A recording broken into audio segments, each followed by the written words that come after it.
আমি আর এভাবে কাজ করতে পারছি না মহারাজ। আমার এ রাজ্যের মন্ত্রী হিসেবে খুব অপমানিত বোধ হচ্ছে। বেশি চুরি চামারি করলে অপমানিত বোধ হয় স্বাভাবিক। কি বললে? হ্যাঁ, আমি চোর? ও সব বাদ দাও তো, আগে বলো তোমার কি সত্যি বোধোদয় হয়েছে? বোধোদয় হলেই ভালো, কারণ চুরি যাওয়া মোহরের পরিমাণ তো ওদিকে আকাশ ছুঁই ছুঁই। এসব কি বলছেন মহারাজ? দেখো মন্ত্রী, বেশি ভণিত আমার ভালো লাগে না। যা বলার তা তাড়াতাড়ি বলুন মন্ত্রী মশাই। এ রাজ্যের একজন ভাঁড়ের বেতন মন্ত্রীর বেতনের প্রায় সমান সমান। তাদের দুজনের বেতনের ভেতরে ফারাক প্রায় নেই বললেই চলে। আমি তো ভাবছি ভাঁড়ের বেতন এই মাস থেকে মন্ত্রীর বেতনের থেকেও বেশ কিছুটা বাড়িয়ে দেব। মহারাজ, আমি বলতে বাধ্য হচ্ছি, আপনি কিন্তু একটু বেশি পক্ষপাতিত্ব করছেন। কোন রাজ্যে এমনটা হয় না। মন্ত্রী মশাই রাগ করবেন না, আপনি একটু খোঁজ নিলে এটাও জানতে পারবেন যে অন্য রাজ্যের ভাঁড়ের বেতন আর মন্ত্রীর বেতনের ভিতরে কেন অত্যধিক ফারাক রয়েছে। এটা আবার খোঁজ নেওয়ার কি আছে? অন্য রাজ্যের রাজারা তো আর সবাই নির্দিষ্ট একজনের প্রতি পক্ষপাতিত্ব করেন না, তাই সেখানে সবাইকে তাদের পদ অনুযায়ী বেতন দেওয়া হয়। ভুল কথা। আসল সত্যিটা হলো আমার রাজ্যে মন্ত্রীর থেকেও একজন ভাঁড় বেশি কাজ করে, আর অন্য রাজ্যে তো আর সেটা হয় না। বরং আমাদের মহারাজকে এদিক থেকে ভালো বলতে হবে, কারণ উনি কাজের ভিত্তিতে বেতন দেন না। কি সর্বনাশ! যদি মহারাজ কাজের ভিত্তিতে বেতন দিতেন তাহলে মন্ত্রী মশাই ঘরে একদম শূন্য বেতনে যেতেন। মহারাজ, আপনিও হাসছেন? কোথায় আমার অসুবিধাটা একটু বোঝার চেষ্টা করবেন। দেখুন মন্ত্রী মশাই, আপনি না। থামো গোপাল, থামো। তোমার ওই মাথা ভর্তি টাক আর হাতির মতো। মন্ত্রী, তোমার এতবার বেড়েছে, নিজে একজন সভাসদ হয়ে আরেক সভাসদের চেহারা নিয়ে ব্যঙ্গ করছো। ছি ছি ছি ছি। না না না না না না, এসব আমি একদম বরদাস্ত করব না। বেরিয়ে যাও, বেরিয়ে যাও আমার সভা থেকে। যাও যাও। মহারাজ, মহারাজ, আমার কথাটা একবার শুনুন। মহারাজ, না না, আমার আর কিচ্ছু শোনার নেই মন্ত্রী। তোমার মন কুমানসিকতায় ভরে গেছে। তোমার শুদ্ধাচারের প্রয়োজন। তুমি যদি নিজেকে এই ধরনের মনোবৃত্তি থেকে শুধরে নিতে পারো, তাহলেই আবার এই রাজসভায় ফিরো, না হলে নয়। আমায় মাফ করে দিন মহারাজ, এমনটা আর হবে না। ওই যে বললাম, নিজেকে পাল্টাতে পারলে ফিরে এস। তুমি এক কাজ করো, তীর্থে যাও, মনকে শুদ্ধ করো, তারপর ফিরো। আর হ্যাঁ, অশুদ্ধ মন নিয়ে শুদ্ধতার ভান করে এই রাজ্যে প্রবেশের পর যদি কোনো বাজে কাজে ধরা পড়ো, তাহলে মনে রেখো, তখন এই রাজ্য থেকে সোজা বার করে দেব। যাও যাও, এক্ষুনি বেরিয়ে যাও।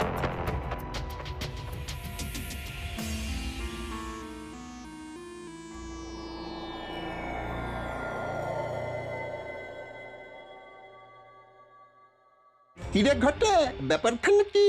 মন্ত্রীমশাই আমাদের ডেকে নিজে এমন উদাস হয়ে বসে। কবি টবি হবে নাকি? আমার মনটা খুব খারাপ রে, তার সাথে বেশ রাগও হচ্ছে। কার উপরে?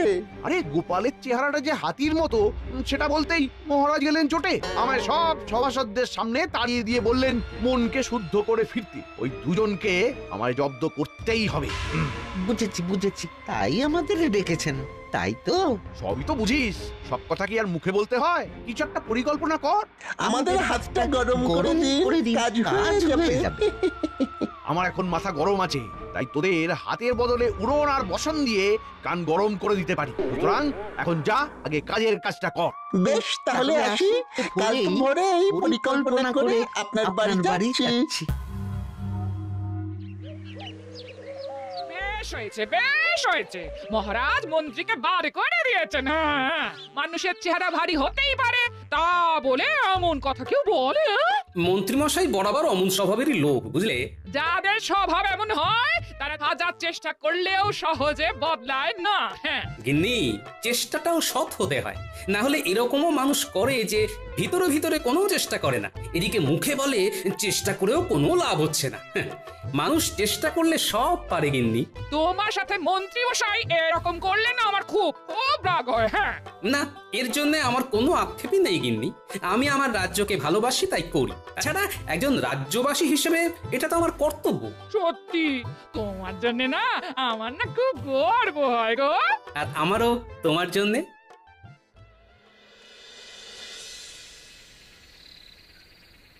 মন্ত্রীমশাই, ও মন্ত্রীমশাই। ওরা এসেছে, ওরা এসেছে। আয় আয় আয়। কিরে বটা, তোর হাতে এটা কি? এটা একটা বহু দূরের রাজ্যের মানচিত্র। আপনাকে এইখানেই শুদ্ধাচারের জন্য যেতে হবে। এই বেটা হতচ্ছাড়া, আমায় শুদ্ধাচারে কোথায় পাঠাবি তা ঠিক করার ভার তোদের দিয়েছি নাকি? আচ্ছা আচ্ছা, শুনুন মন্ত্রী মশাই, শুনুন। এই মানচিত্রর জায়গায় আপনাকে আসলে যেতে হবে না। আপনি বৌঠানকে নিয়ে ওই নিজের শ্বশুর বাড়িতে চলে যান এবং ঠিক 7 দিন বাদে এই রাজ্যে আবার ফিরে আসুন। তারপর গায়ে সাদা চাদর এবং ধুতি পরে কপালে বেশ বড় সড়ো তিলক কেটে সবাই গিয়ে বলুন আপনি শুদ্ধ হয়ে এসেছেন। আপনার মনে আর কোনো জটিলতা নেই। আমার যদি জিজ্ঞাসা করে কোথা থেকে গিয়ে শুদ্ধাচারী হয়ে এলাম, আর আমার এই মিথ্যে বলার সাথে এই মানচিত্রটারই বা কি সম্পর্ক? বলছি সব বলছি, শুনুন। মানচিত্রটায় যে রাজ্যটা আছে তার নাম পুণ্যি রাজ্য। সে রাজ্যের রাজা একজন পাগলা, তাই তার রাজ্যে যে যায় সে আর বেঁচে ফেরে না। তাই আপনি যেদিন রাজসভায় যাবেন সেই দিন হাতে করে ওই মানচিত্রটা নিয়ে যাবেন এবং সবাইকে বলবেন এই রাজ্যে একজন গুরু থাকেন, তার সান্নিধ্যে গিয়েই আপনার এমন আমূল পরিবর্তন ঘটেছে। আর গুরুর নাম জিজ্ঞাসা করলে যাই হোক কিছু একটা ওই বানিয়ে বলে দেবেন, কেমন? আর বলবেন এই গুরু স্বয়ং কৈলাস পর্বত থেকে সাধনা করে ফিরেছেন। উনি সবার সব ধরনের পাপ গ্লানি মুছিয়ে মৃত্যুর পরে স্বর্গ লাভ করার পথ সুগম করে দেন। বলবেন বাবাজি মহারাজকে নিমন্ত্রণ করেছেন। আপনি এমন ভাবে কথাগুলো বলবেন যাতে ওই মহারাজ এবং গোপাল ওই জায়গায় যাওয়ার জন্য আগ্রহ প্রকাশ করে, আর একবার চলে গেলেই নিশ্চিত মৃত্যু। আর আমারও কেউ পথের কাঁটা থাকবে না। গোটা রাজ্যের আমি রাজা হব। বাহ বাহ বাহ, বাহ রে বাহ বটা ঘটা। আমার সাথে বদমাশি করে করে তোরাও তো দারুণ পরিকল্পনা করতে শিখে গেছিস দেখছি। বাহ, এবার আমাদের মোহর দিন। পরিকল্পনা তো শুনেই নিলেন। এত তাড়াহুড়ো করিস কেন বলতো? বাইরে পরিকল্পনাটাও তো তাড়াহুড়ো করেই দিলাম। তার বেলায় একদম ঠিক। কাজ হবে, মোহর ছড়বে, এইটাই তো নীতি। দাঁড়া দাঁড়া দাঁড়া, আর বাজে বকিস না।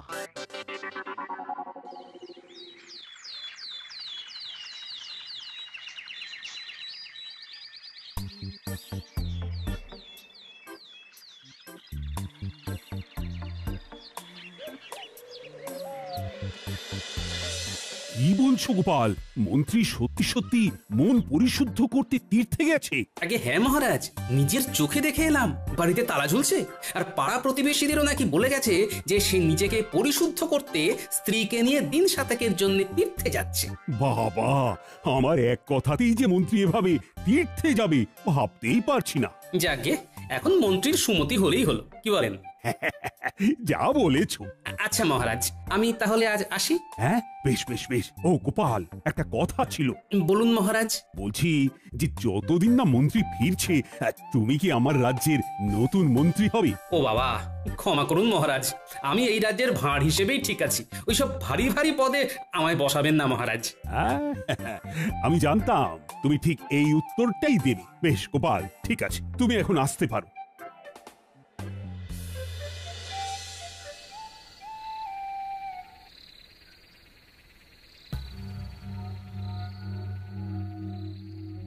মন্ত্রী মশাই, তার শ্বশুর বাড়ি কেমন ঘুরলেন? শ্বশুর বাড়ি গিয়ে কেমন শুদ্ধাচার করলেন বলুন? বাজে বকিস না, বাজে বকিস না। এই নিশুতি রাত্রে তোদের কথা মতো ছুটে ছুটে এলাম। এদিকটার কেমন পরিস্থিতি সেটা আগে বল শুনি। মহারাজ গোপালকে রাজ্যের নতুন মন্ত্রী করতে চেয়েছিলেন, কিন্তু গোপাল রাজি হয়নি। এই গোপালটা মহা বদমাস। ওকে এই রাজ্য থেকে না তাড়ানো পর্যন্ত আমার শান্তি নেই। কালকে থেকে সবাই গিয়ে আপনি তো আপনার ওই নতুন রূপ দেখাবেন, সবাই দেখবেন গোলে জল। সবাই ভাববে আমি আমার সব জটিলতা কুটিলতা ঝেড়ে একদম শুদ্ধ মনে তীর্থ থেকে ফিরে এসেছি। হ্যাঁ মন্ত্রী মশাই, এদিকে আপনার জন্য একেবারে সাদা বস্ত্র প্রস্তুত করে রেখেছি। সকাল হলে সেই বস্ত্র পরে কপালে তিলক কেটে সবাই যাবেন, কেমন তো? এবং বলবেন হরে হরে হরে হরে, এই নিমিত্ত মাত্রকে মাগো ক্ষমা করে দিও। আর মনে করে মানচিত্রটা কিন্তু নিয়ে যাবেন। মনে রাখবেন ওইটাই কিন্তু মহারাজ এবং গোপালকে চিরতরে বিদায় দেওয়ার জন্য মূল অস্ত্র। আচ্ছা আচ্ছা আচ্ছা, বুঝেছি বুঝেছি। আমি এখনো অতটাও বুড়ো হইনি যে মানচিত্রের ব্যাপারটা বেমালুম ভুলে যাব।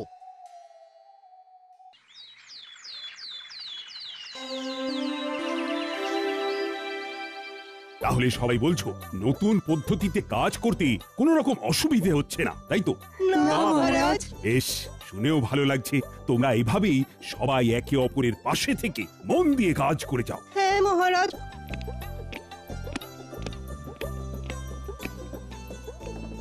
আরে মন্ত্রীমশাই, আপনি এমন বেশে, কিন্তু পুরো ভোল বদল।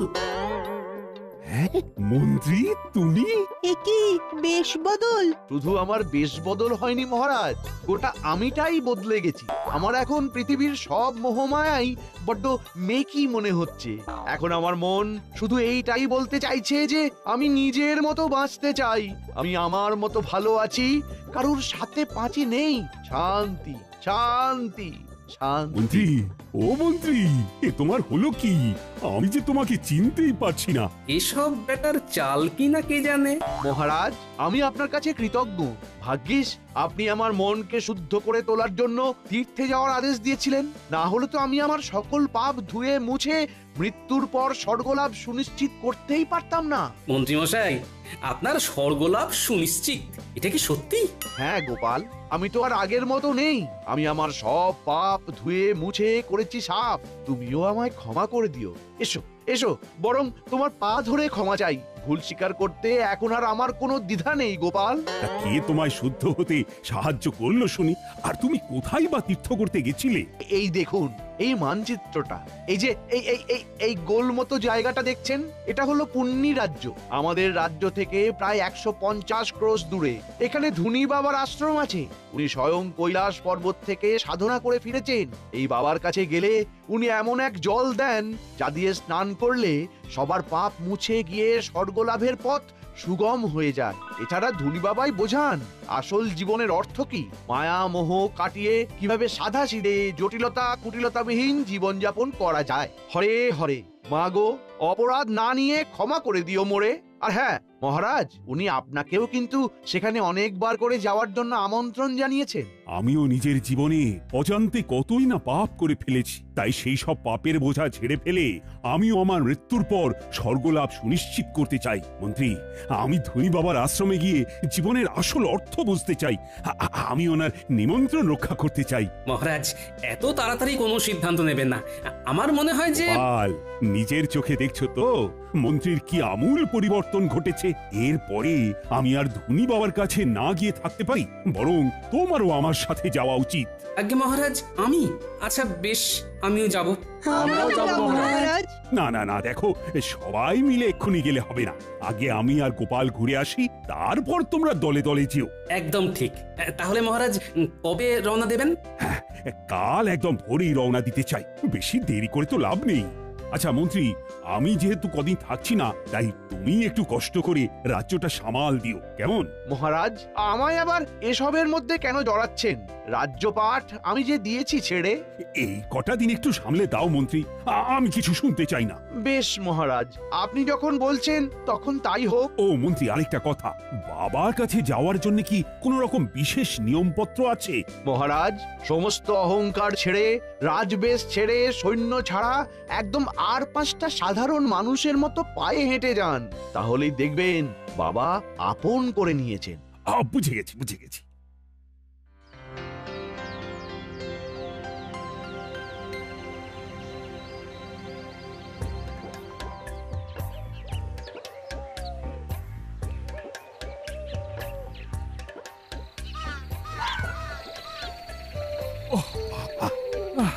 বাবা গো, মা গো, আর কতটা পথ গোপাল?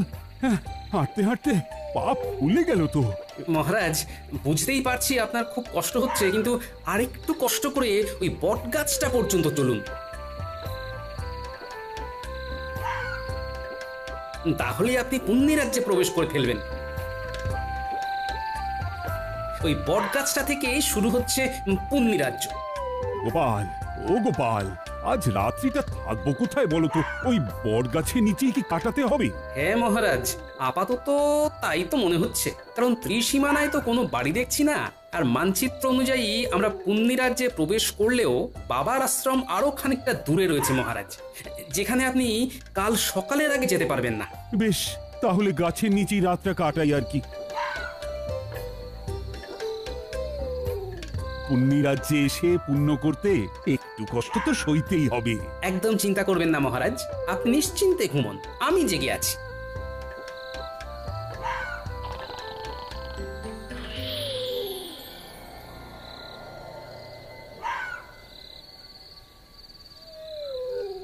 মহারাজ তো ঘুমোচ্ছেন দেখছি, এদিকে ভোর হতেও খুব দেরি নেই, আমি বরং এই সুযোগ একটু ঘুমিয়ে নিই। এই গবা, কি করবি বলতো? রাত তো শেষ হতে চললো, এখনো আমাদের ওই দুজনের মধ্যে কেউ একটাও চোর ধরতে পারলাম না। দেখাবা এরকম আমাদের পাগলা রাজার মতন কাউকে নিয়ম তৈরি করতে দেখেছিস? কি যে নিয়ম, প্রত্যেক প্রহরীকে কিনা বাধ্যতামূলক ভাবে প্রতি রাত্রে একটা করে চোর ধরতেই হবে। সত্যি আপাদ মস্তক খ্যাপা রাজা। আরে আরে ওই গবা, ওই দেখ দুজন লোক বট গাছের নিচে শুয়ে, ওদেরকে ভিনদেশি চোর বানিয়ে ধরে নিয়ে যাবি? তাই করি চল, না হলে আমরা আপাদমস্তক পেটে মার খাবো। চল চল ভরি বেটাদের। এই কে কে কে তোমরা হাত পা বাঁধছো কেন? আমরা কিছু করিনি, আমাদের বেঁধো না, ছেড়ে দাও। চল বেটা চল, চোর সাজবি চল।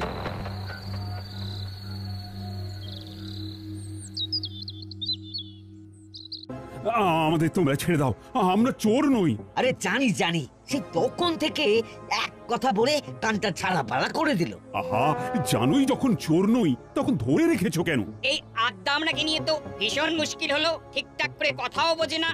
এই, আমার সাথে ঠিক করে কথা বলো। আমি তোমাদের মহারাজকে বলে দেব যে তোমরা জানো যে আমরা চোর নই, তবু ধরে এনেছো। বলেও কিছু লাভ হবে না বুড়ো, আমাদের রাজা কারোর কথাই শোনেন না। একবার গারদে ভরে দিলে তার একটাই শাস্তি হয়, আর তা হলো ইদারায় ছুঁড়ে ফেলে দেওয়া, বুঝলে? কি সর্বনাশ, এ কি নির্মম শাস্তি! এই শিগগিরই শিগগিরই আমাদের বের করো। তোমরা জানো না আমি কে? আমি হলাম... মহারাজ থামুন থামুন, এক্ষুনি পরিচয় দেবেন না। গোপাল, কি বলছো? এক্ষুনি না পরিচয় দিলে মেরে ফেলবে আমাদের। ভয় পাবেন না, আমি আছি। ইতিমধ্যেই ফন্দি এঁটে ফেলেছি, সময় মতো সব বলে দেবো। কই কই আমার ভিনদেশি চোরেরা সব কই? এই যে রাজন, এই যে একদম গারদের ভিতরে। বাবা বাবা বাবা বাবা, আমাদের পুরোহিতকে ডাক দাও, শাস্ত্র পাঠক।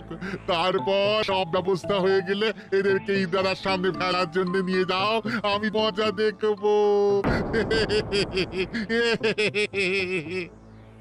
গোপাল, তুমি সব শুনলে তো? ভয় নেই, আমি আছি মহারাজ।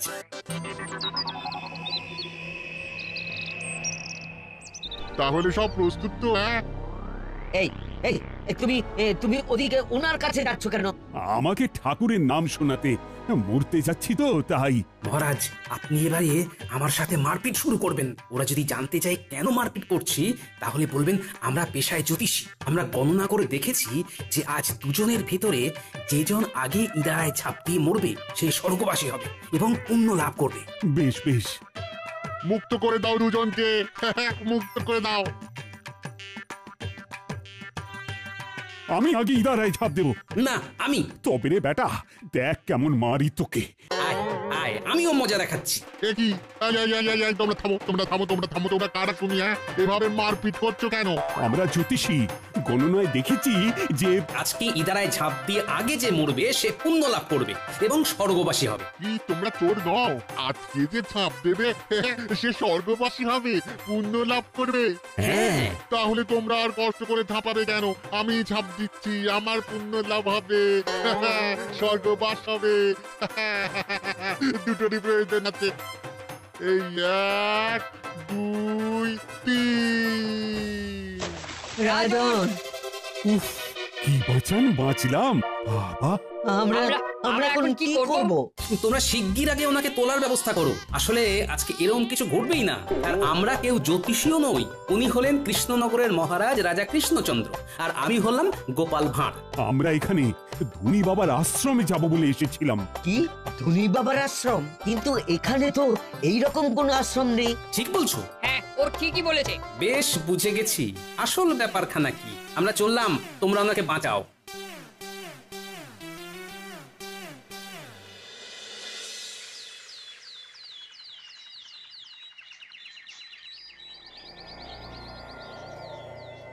রে তাহলে এই দুদিনে দুজনেই পটকে গেছে বল? পাগলা রাজা কাউকে আস্ত রাখে না, সবাইকে জোর অপবাদে ইনারাই ফেলে মারে। সব এখন ছাড়তো। এইদিকে ওই দুদিনের ভিতরেই মন্ত্রী মশাইয়ের চুরি করা মোহরের সংখ্যা দেখো, 9 করে 700টা। কি কাণ্ড দেখেছো? সব বেটা মন্ত্রীর ভড়ংবাজি। চলুন এবার ভিতরে যাই। এই বেটা মন্ত্রী, ষড়যন্ত্রী, এসব তোমার বদমাইশি। চলুন মন্ত্রী মশাই, এবারে আপনাকে ইদারায় ফেলবো। ওরে বাবারে, ওরে বাবারে, ভূত ভূত ভূত ভূত! ঘটা পালা! আমরা ভূত নই। চলো মন্ত্রী, চলো এবার। আমায় ছেড়ে দিন। ও বাবা গো, ও মা গো, কে আছো গো? বাঁচাও, বাঁচাও, আমায় ছেড়ে দিন, আমায়